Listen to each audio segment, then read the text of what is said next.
New Century Resources recently acquired the Century Zinc Mine in northern Queensland.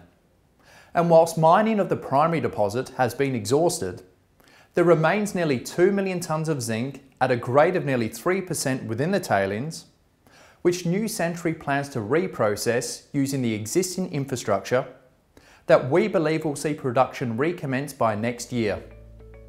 And after completing a detailed assessment of the company, we have valued New Century Resources at $1.20 per share. A PDF version of our valuation and financial forecasts is available at the Sophisticated Investor website.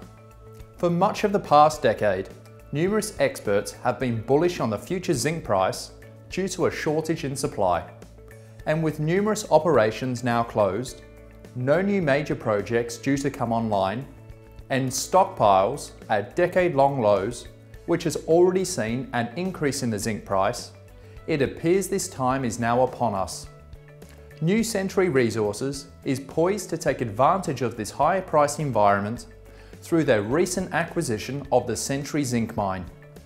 Being the world's third largest zinc operation for nearly 2 decades, the Century Mine is blessed with world-class infrastructure, which not only includes typical mining-related assets, but also a 7 million tonne per annum processing facility, a 304-kilometre slurry pipeline to the company's Karumba port facility, a transshipping vessel, as well as a 35,000 head cattle station. In addition to these assets, MMG will continue to assist New Century Resources with funding towards future rehabilitation of the project, care and maintenance activities, as well as ongoing community and stakeholder obligations.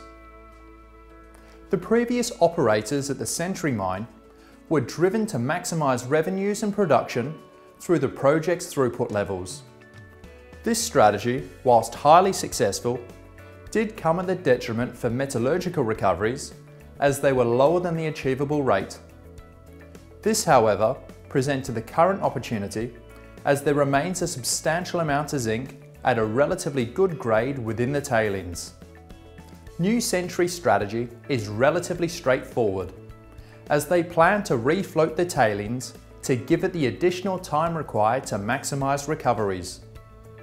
Minor modifications are required to the front end of the processing facility, however the back end will remain unchanged.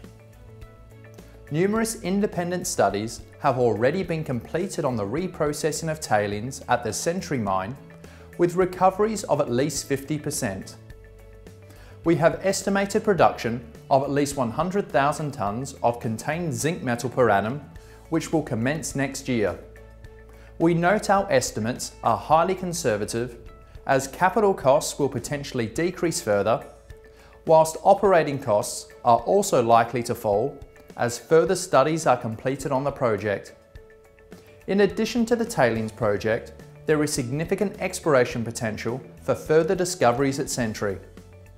Significant historical exploration work has been completed at Century, however the focus was on the discovery of only major zinc deposits.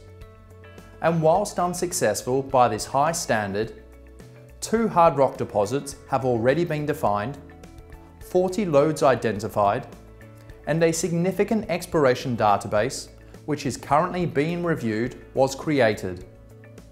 It is probable in our opinion that as additional resources are defined, hard rock mining could resume, so with significant upside, world-class infrastructure, and a project that is essentially ready to recommence production, it begs the question, how did New Century acquire the project at such favourable terms?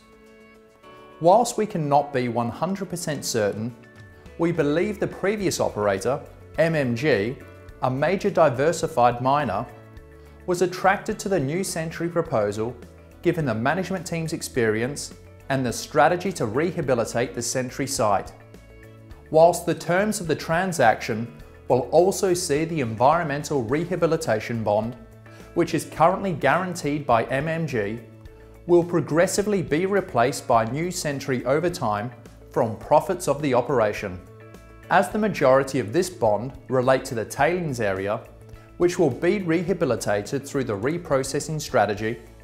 The size of this bond will also diminish as the disturbance area shrinks.